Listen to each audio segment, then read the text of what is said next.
Alexa, stop the music. A lo que yo vine fue a esto.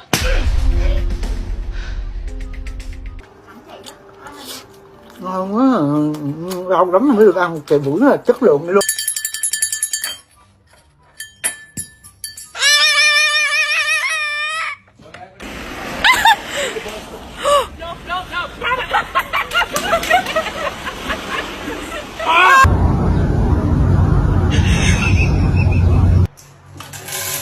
All right.